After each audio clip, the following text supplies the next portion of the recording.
It seemed the Terramass decided to give Rick a short break before asking for a favour, as Splatterhouse 3 takes place 5 years after 2.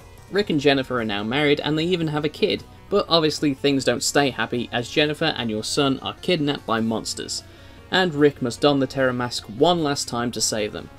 The cutscenes again are more elaborate than its predecessor, now using real digitised actors to give the cutscenes a full motion video look.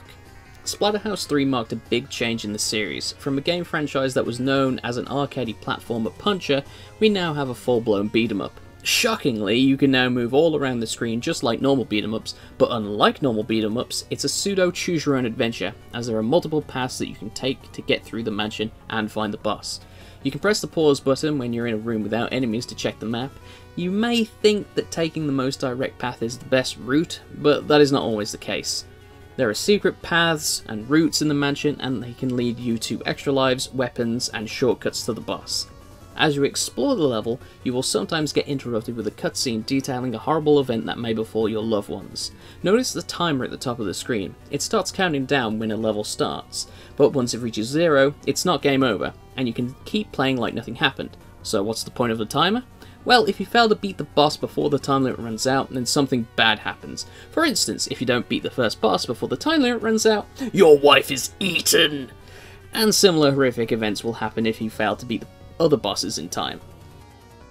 Difficulty for me is off the charts. Splatterhouse has not been an easy game, with many bosses needing perfect positioning and a little luck in order to get by, but now with the inclusion of the time limit, it's getting out of hand.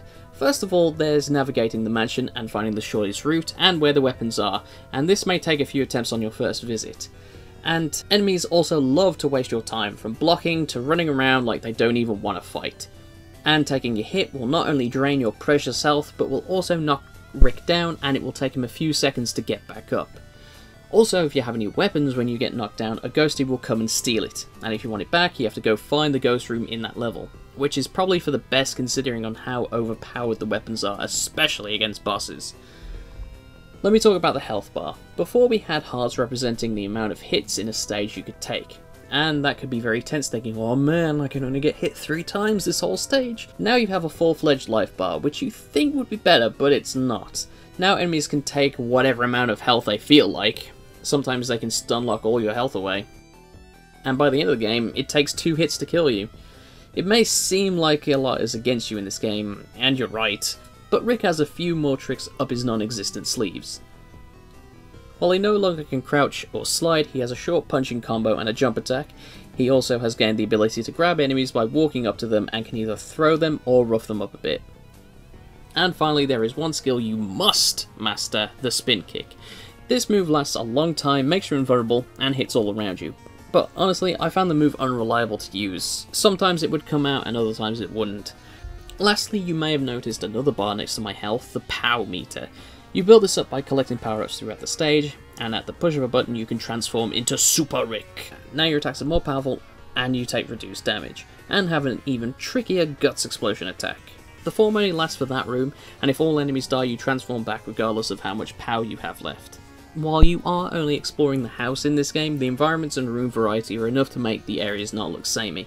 I do miss not going to a forest though. I think there should have been an intro sequence with you fighting your way to the house through a forest, because to me, forests in Splatterhouse are as iconic as Green Hill Zone is to Sonic. Enemy designs look great with lots of different designs, and sometimes even previous bosses come back to fight. My favourite enemy are these dog creatures, as they remind me of the creatures in John Carpenter's The Thing.